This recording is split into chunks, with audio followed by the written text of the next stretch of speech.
The morning shift on Halcyon Station smelled faintly of citrus and metal. Citrus from the hydroponic groves that doubled as parks, metal from the rails that hummed under cargo sleds.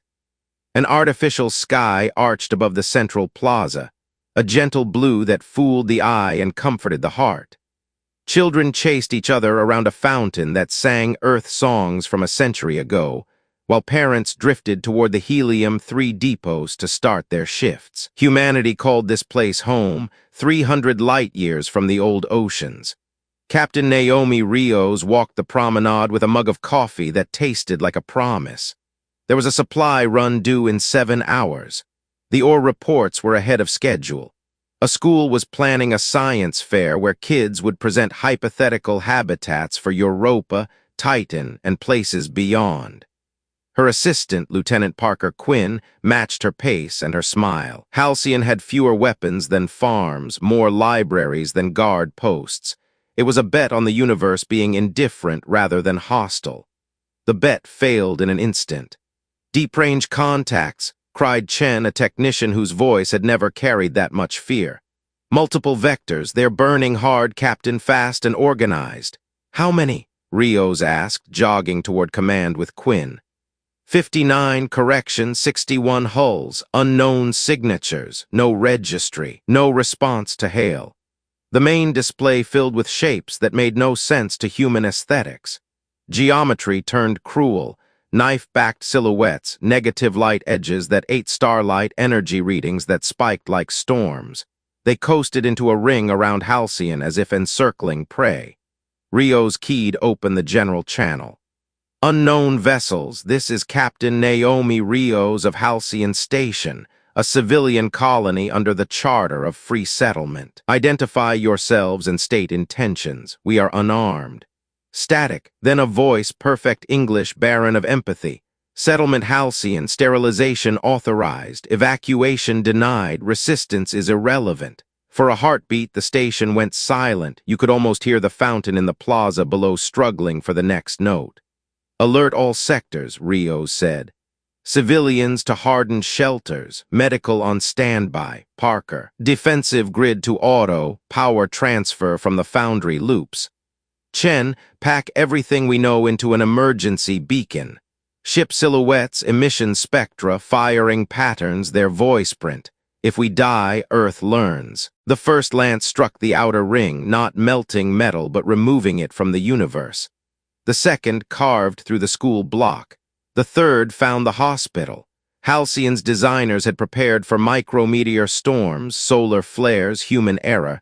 No one had imagined a circle of predators taking their time.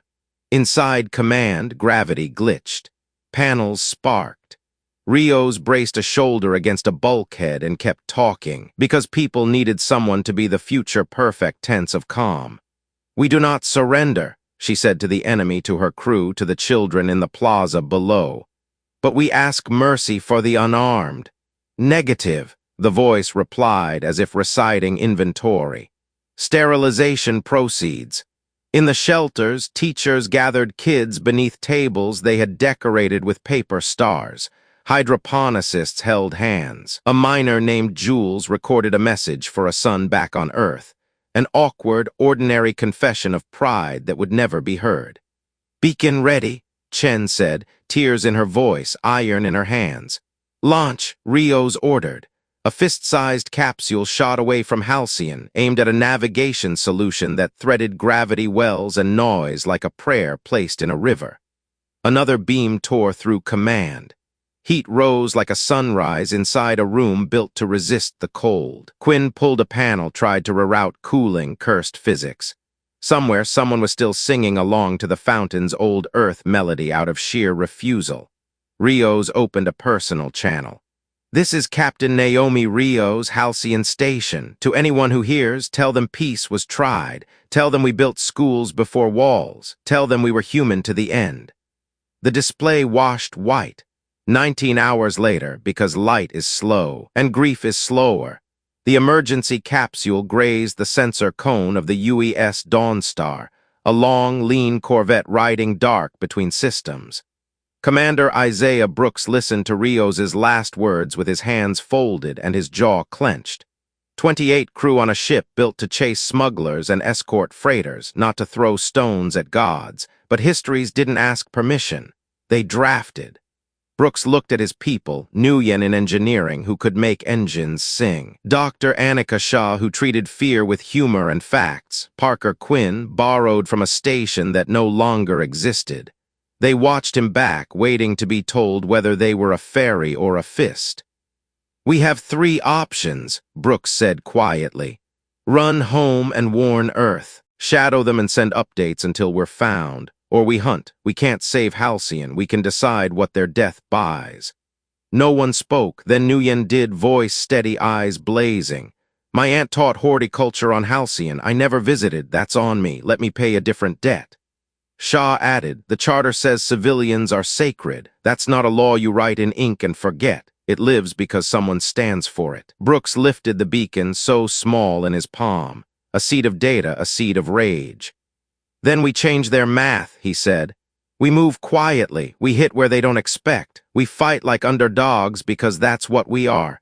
We remember our wars not because we love them, but because we learned from them. Surprise is oxygen. Logistics is destiny. Courage is contagious."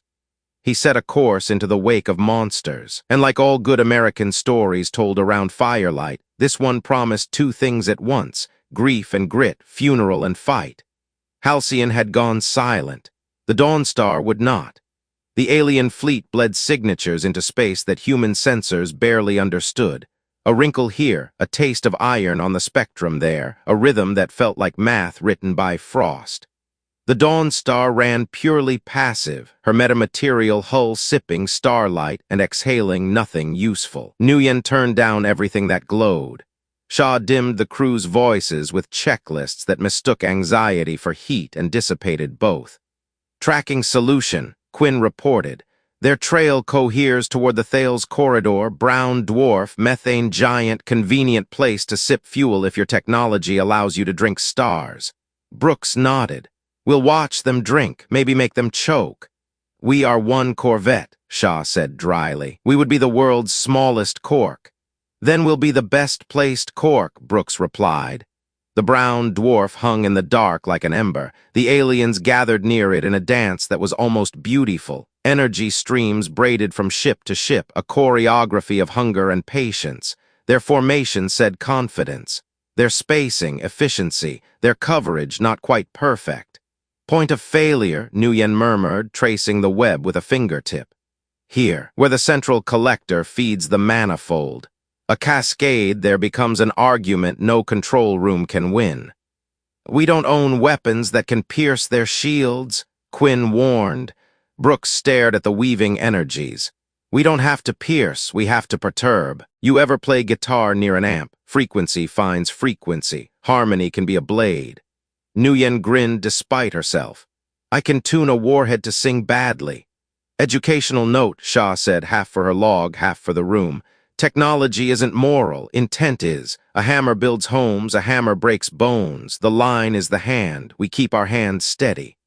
They crept inward 30,000 kilometers, then 20.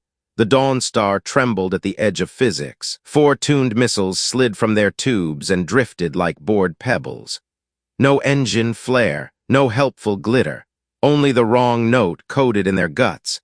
Alien point defense woke in blazing arcs. 3 pebbles died. The 4th found the manifold. Soundless the web screamed. Power bucked between ships. Geometry meant for grace became an argument. A collector went dark, then another. Vessels separated, pushing off like dancers who had just realized the floor was lava. A small craft spun and clipped a neighbor. The ring opened. "Engines," Brooks said, "all ahead." Beams lanced through where the Dawnstar had been. Nguyen rolled them in a plane the aliens didn't seem to think in. Shah counted heartbeats. Quinn laughed once, not because it was funny, but because being alive was an absurd luxury. "Damage?" Brooks asked. "Scorched paint," Nguyen said. "Wounded pride. They'll rewrite doctrine because of us." "Good," Brooks said. "Let them waste time being wise." Quinn prepped broadcast. Shah raised an eyebrow. "Psychological operations." "History lecture," Brooks corrected. We tell them what rule they broke. The message carried in plain English and its machine-translated twin. To the commanders who sterilized Halcyon, you targeted civilians. That is a line in the dark we will not accept. We can't match your tonnage. We can match your will. We will cut your supply lines, poison your formation math, turn your certainty into doubt. Remember Halcyon. There is a kind of silence that isn't empty, it's listening, then a reply in measured cadence. Human vessel identified, your signal exhibits undue confidence. Submit location for honorable engagement. Brooks shook his head. We don't duel, we defend. Ask your logisticians whether honor tastes better than fuel. He cut the channel. He had no interest in teaching ethics to an empire at gunpoint. Ethics, like gravity, taught themselves. Over the next 40 hours, the Dawnstar wrote footnotes to their thesis. A convoy found an asteroid lane suddenly unfashionable when charges turned rocks into shot. A cutter discovered that an ice moon's geysers could be coerced into a blinding spray at the precise moment its sensors needed clarity. A heavy cruiser, chasing ghosts, fired into debris fields that looked, for 3 delicious seconds, like humans. Shaw logged the core lesson for whoever would live to read it. Asymmetric warfare is not chaos. It is curriculum. The student is an empire. The subject is humility. Quinn paused over a secondary console that had belonged to Halcyon. In a drawer, someone had left a paper book, the kind that yellowed and demanded attention with smell. The things they carried, he read on the spine. Soldiers long before the stars, they carried fear and hope and letters home. We carry the same, we add math. Nguyen looked up. And gardens. When this is over, I'm going to plant citrus on the Dawnstar. Make the place smell like a promise. Brooks allowed himself a rare smile. Deal. On the 3rd day, their passive arrays tasted something larger than hunger. At the edge of long-range certainty, a tide of signatures swelled. Reinforcements, Quinn said, voice low. At least 250 hulls, maybe more, all vectoring towards Sol by way of Gliese 412. The map in Brooks's mind changed shape. Battles were stories. Stories had tempo. If the Empire accelerated, the Dawnstar had to change the beat. Then we make the orchestra angry, he said. We won't stop them in open space. We will break their metronome. Shaw folded history into the present again. Doolittle didn't win the war by himself, she murmured, thinking of a raid launched on a long-ago Earth with odds as thin as paper. But he made a message larger than his aircraft. Exactly, Brooks said. We'll teach a star to speak. Gliese 412 was a red dwarf with a temper, a magnet for flares, a metronome for storms. Around it, a cold world of rock and regret held a belt of debris like a necklace made from the asteroid bones of a torn-up moon. The Dawnstar drifted at the edge of that belt while Nguyen and Shaw mapped chaos the way sailors once mapped shoals. 8 nodes, Nguyen said, overlaying lines on the star's hateful glow. If we seed-tune charges at these points in the corona, a reconnection cascade becomes likely, not certain. Physics doesn't sign contracts, but likely. Shaw added caution like seasoning. Our shielding buys minutes, not hours. We will be hurt. We must accept that pain is not an error, it's tuition. Educational metaphor noted, Quinn said, deadpan. Before they danced with the star, they ran a smaller class, a Cathari patrol cruiser. Now they had a name for the empire that killed Halcyon. Translation modules had finally found anchors in their language, came hunting through the belt. The Dawnstar hid behind a slow-spinning rock and turned it into a conspiracy. Nguyen latched mining clamps disguised by cold. Quinn sent a false thermal ghost. The cruiser pivoted, curious. The rock split on command, spraying slugs. Kinetic energy did what lasers sometimes could not. The patrol broke apart. Inside, one shard tumbling in a lazy arc, a Cathari crewman flailed, tether snapped, suit leaking. He looked almost human in that most important way, small against the void. Rescue? Shaw asked. Risk, Quinn countered. Also signal, we are being watched. Brooks weighed math and meaning. We rescue, he said, because we are not them, because the line matters when no one is looking. They vented a drone with a grappler on a track that screamed through Nguyen's engines and into Shaw's heart. The grappler caught. The drone reeled. They cycled the airlock with 2 centuries of tradition in every step. Suit checks, hand signals, that old prayer that engineers and surgeons and makers all say without words, let this work. The Cathari's eyes were like polished stone. His breath rasped. He stared at the humans and at the flag patch on Quinn's sleeve. He said nothing for a long time. Then, slowly, carefully, in broken English his captains had used to taunt Halcyon, he asked, "Why?"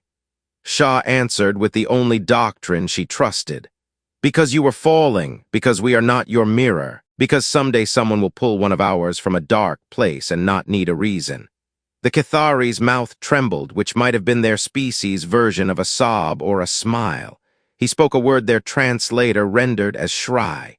Later, their linguistics model would define it as courage in the face of impossible odds.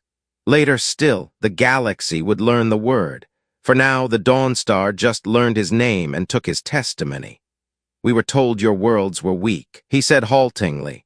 "That you would kneel if we burned one. We were told civilization is order and order is fear. But you make traps from stones and kindness from air." "Civilization," Shaw said softly, "is how we treat strangers when no one is grading." They let him go in a cutter with marked vectors home. He watched them through the viewport with a look that promised either future surrender or future alliance. Either would be a victory. Then the Dawnstar turned to the star. Nguyen briefed like a flight instructor.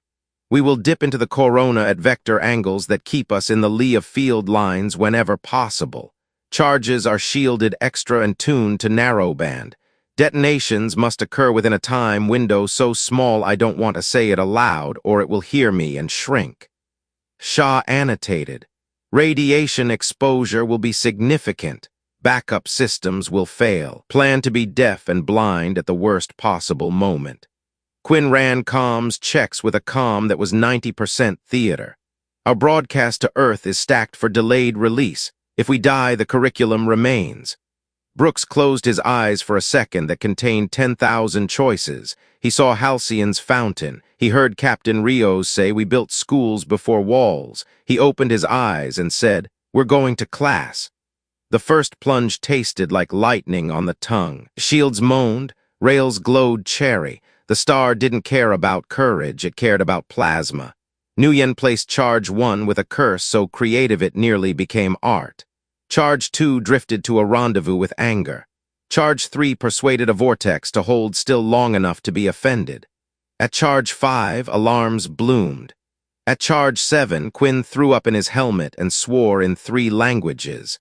At Charge 8, Nguyen's hands shook for the first time in 6 tours. "Done," she whispered. "Star wired." "Up and out," Brooks said. They clawed back to the dark, trailing heat and hope. Behind them, 8 points pulsed like the beats of a heart that wanted to learn to roar. "Reinforcement, Fleet Eta, 90 minutes, Quinn reported, pale and grinning. 300 signatures at least. Shaw folded her arms over her, trembling. "We did not make enough charges for certainty, but we made enough for history."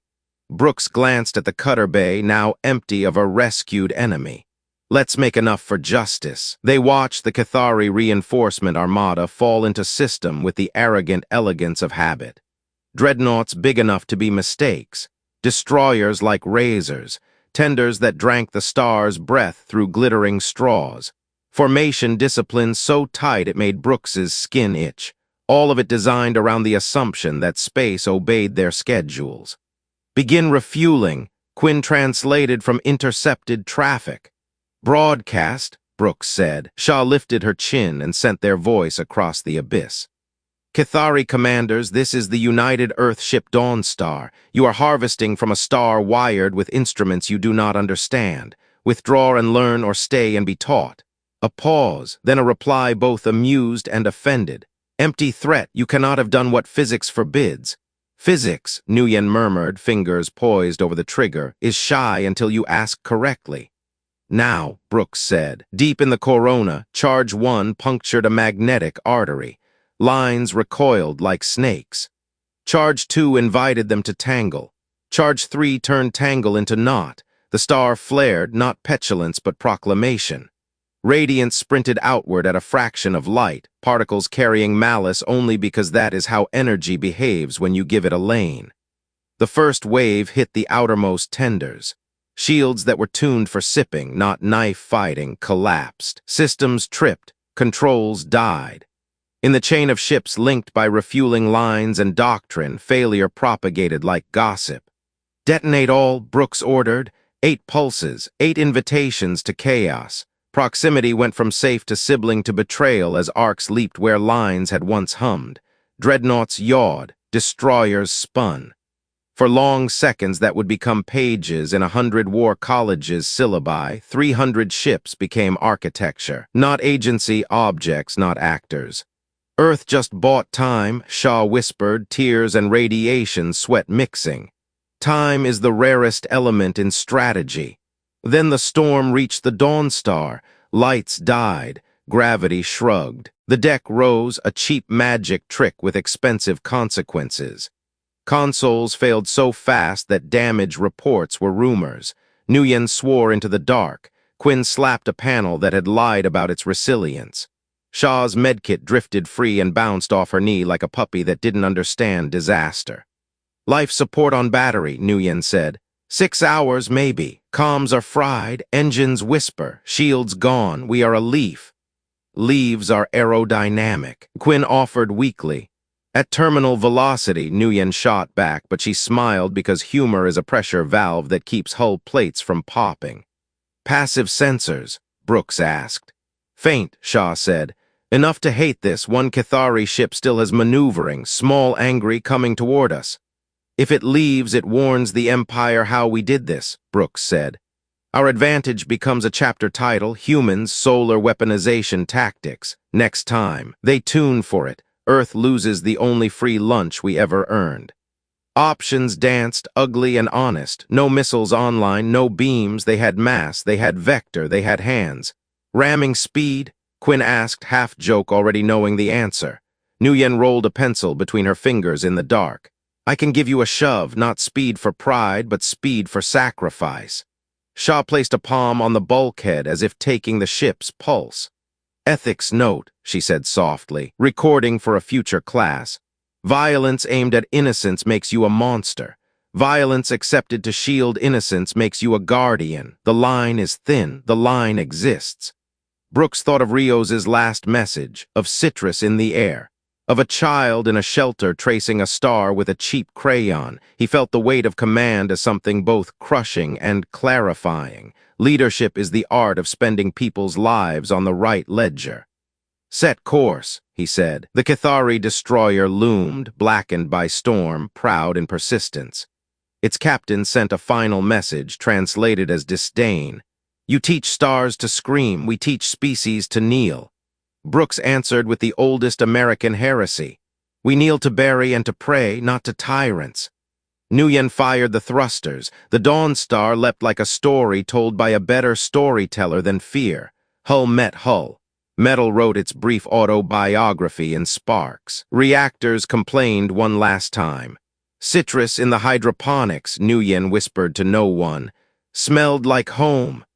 Addendum, Shaw said, voice steady as the console went dark. Curriculum complete.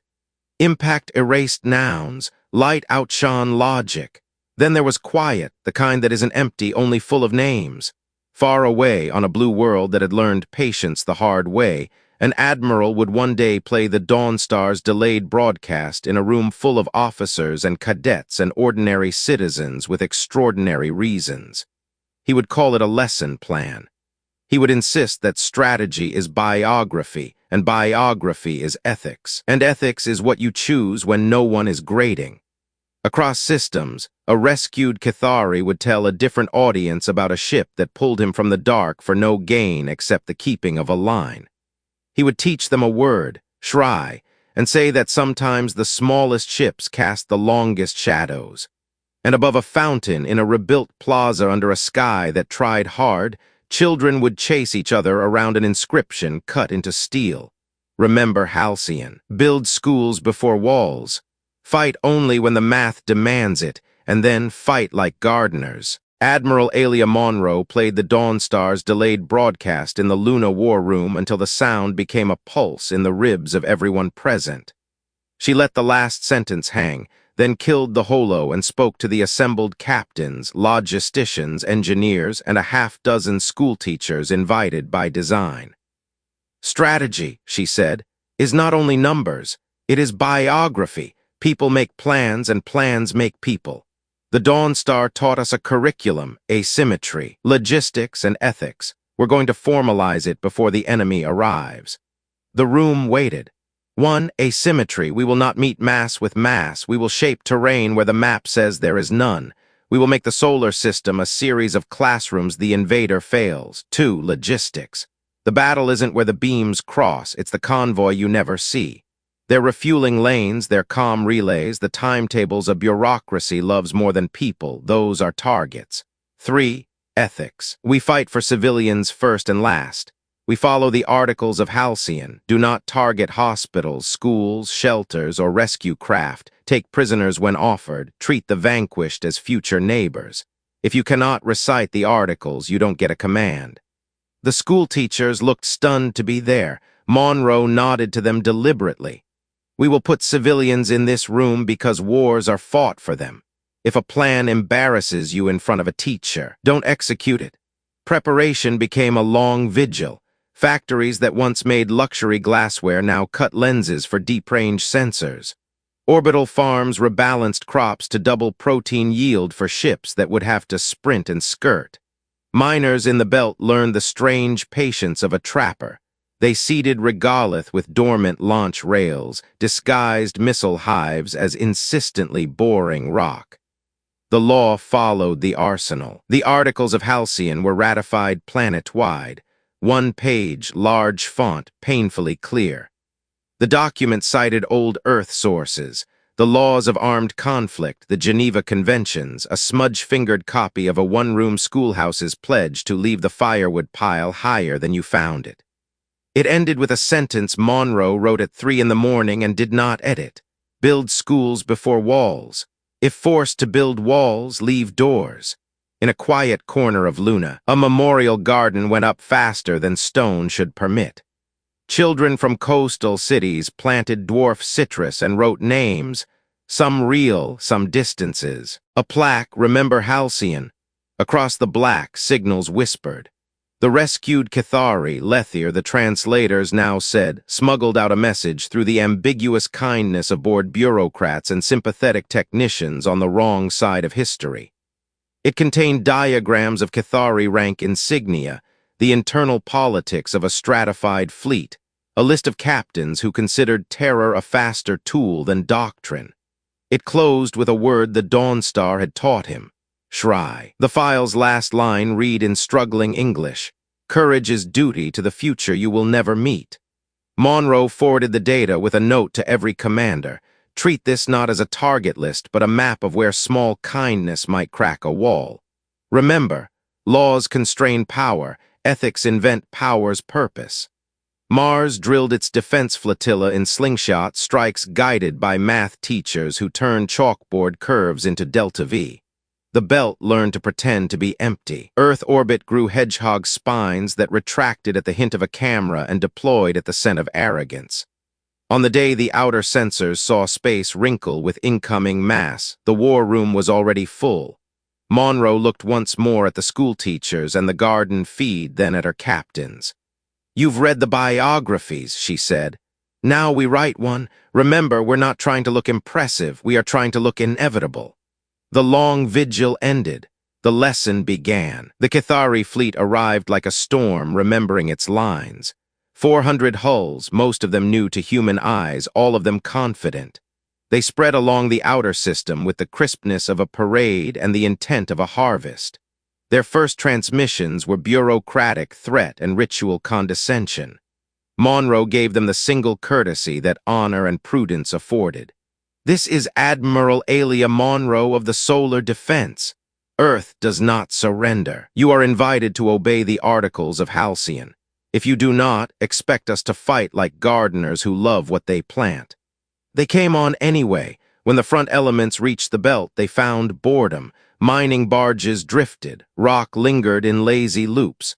The Cathari plotted efficient paths and congratulated themselves for defeating an empty absence. The belt answered with math. Asteroids exhaled rails. Pebbles became slugs at significant fractions of light. Hives in rock woke up and spat. Missiles grew out of nothing because things look like nothing when you do not know how to see. Human fire did not aim for glory shots. It aimed for maintenance nightmares. Antennae, radiators, the thrumming belly of a tender that no hero would write about, but without which heroes run out of food. The Cathari rallied with terrifying speed. Their return fire turned entire sections of the belt into glitter. Human platforms died in gouts of plasma, some with defiant signals. An engineer sending a last-minute patch upstream. A cook wheeling a soup pot to use as a shock bucket. A math teacher whispering, "Carry the one," and smiling because the answer still balanced. Phase 2, Monroe ordered. Mars. Admiral Javier Ortiz launched his flotilla from behind the red planet, using the gravity well like a slingshot and the dust storms like veils. 50 ships in any fair fight, a joke. War is not fair. Their vector punched the Cathari flank that had just finished congratulating itself for adapting to the belt. Close-range brawling favors those who learn knife etiquette in ugly alleys. Human destroyers short-hopped to ranges that made sensors blink and fire control officers curse. They fired in awkward volleys that made no sense until, 5 seconds later, they made all the sense in the world. Overlapping EM noise, spoofed echoes, a sacrificial gun run that taught an enemy computer to chase a ghost while a real missile slid in low. Allies arrived not in trumpets but in tuned whispers. The Pelagian Concorde, a confederation of water-worlders and their sky friends, slipped in on the ecliptic shadows. Their ships were sleek like calculus and flexible like jazz. They had listened to the Dawnstar's curriculum and made it dance. They used current-sense weapons that pushed against the solar wind, creating lanes of friction where Cathari beams expected vacuum's politeness. On an open channel, a Pelagian commander, Liss, voice liquid, spoke. "We carry your word for courage, Shry. We add our own now, meaning the goodness that flows when pressure is highest. We will hold your left." Monroe said simply, "Welcome to Earth, mind the debris." The Cathari did not break. Empires rarely shatter at the first contradiction. They pressed. They found seams. They taught humans each ship's true price. Earth's orbital ring bled. Crown platforms died with messages to grandchildren. They always did, and with data so clean even an enemy could admire the formatting. Outer ring compromised, Ortiz reported, his voice ash and iron. "We've killed 87. They've killed too many of mine." "Then we teach the next class," Monroe said. "Luna." Bays in the moon's dark flanks opened like old scars. Kinetic penetrators hurled from cradles left over from projects polite histories didn't mention. Rail-accelerated rods crossed cislunar space faster than fear, and for a moment the sky looked like an angry god had thrown knitting needles. Cathari shields, tuned for beams and fast dust, snarled at the insult and failed on the third repetition. In the middle of the chaos, a Cathari subfleet flagged white on 3 bands and cut engines. Their commander's face appeared not as a threat but as a confession. "We have read your articles," he said. "We did not know it was permitted to fight for something other than the fear of one's superiors. We request terms." Monroe did what history too often fails. She took a breath, made space for kindness without forgetting the knives still in the room.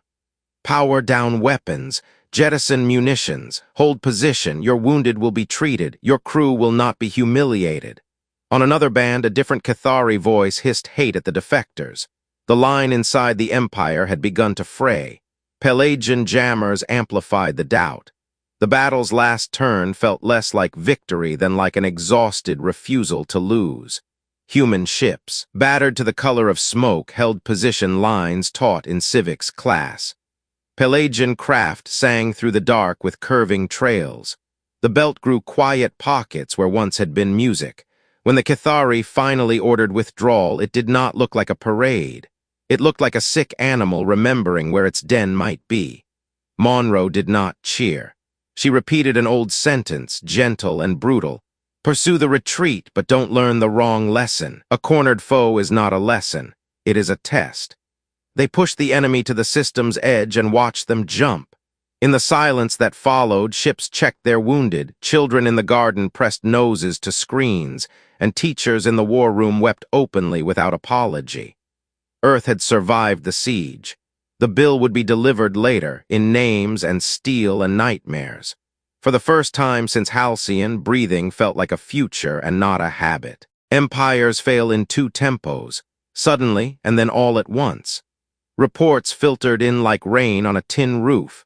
The Pelagians broadcast that their cousins on the far brines had risen. Asteroid polities that had paid Cathari tribute in copper and children declared split and shaped their rocks into tools of law instead of ledger. Even within Cathari space, provincial governors began sending messages to their neighbors instead of their masters. Lethier's second file arrived the strange way truth travels, by gossip, bravery, and a clerk who stamped the wrong crate twice. It contained fragments of a revolution in grammar. Cathari officers were quoting the articles of Halcyon at discipline hearings, not to mock but to question. A folk song spread that used a human word with reverence and a Cathari one with rue. Shry and Nal woven with an old Cathari term, hesam.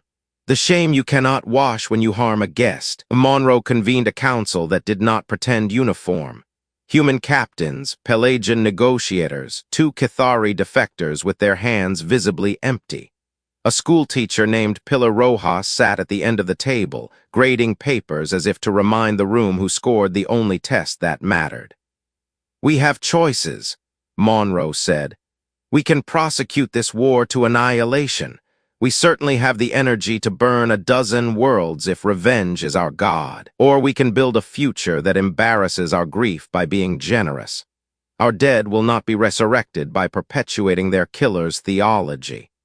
Ortiz, who had buried too many names in too few days, spoke slow. "Mercy is expensive. Revenge gives better receipts, but I remember the Dawn Star. Their last act was a rescue even when no one demanded it. We should be the ones who make that expensive choice because we can." They drafted the Common Star Charter in a drafty hall whose windows looked down at a city rebuilding itself honestly. The charter did not worship unity. It respected plural truths. It specified trade lanes and sanctuary zones. It banned starvation sieges. It required a school in every orbital yard. It bound signatories to the Articles of Halcyon and added one line the Pelagians insisted upon. A rescued enemy becomes a ward until they can stand unarmed in their own city. The Cathari delegation split predictably. Hardliners sent a letter that confused iron for thought. Reformers arrived in person, nervous and proud. Lethier stood among them, no longer wearing rank, carrying a folded sheet of human paper in a pocket like an amulet. A trial was necessary because law demands ritual. The charge sheets for the Halcyon massacre were grim. The defense attempted the oldest moves: orders, necessity, doctrine. The prosecution opened with a video, children chalking stars around a fountain that sang an Earth lullaby, cut with the blank voice that had said, "Evacuation denied." The room did not become a mob. It became a decision. Sentences fell in two directions. The architects of extermination received the only sentence a law respectful of life could craft without pretending evil was a misunderstanding. Permanent confinement with work that preserved rather than destroyed. Gardens carved into rock, ships retrofitted into hospital hulls. Lesser officers were barred from command, but invited into the charter's civil service if they could write the articles from memory and live them under supervision. It would have been cleaner to burn everything. Cleanliness is what you reach for when you can't bear complexity.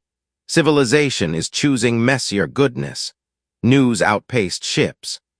On a Cathari moon, Engineers built a school out of repurposed barracks and painted the word Shry over the door in both scripts. On a Pelagian water world, children learned to make shelters that floated and laws that did not. In an Earth classroom, Pilar Rojas told her students, "The Dawn Star didn't save the galaxy, they saved the syllabus.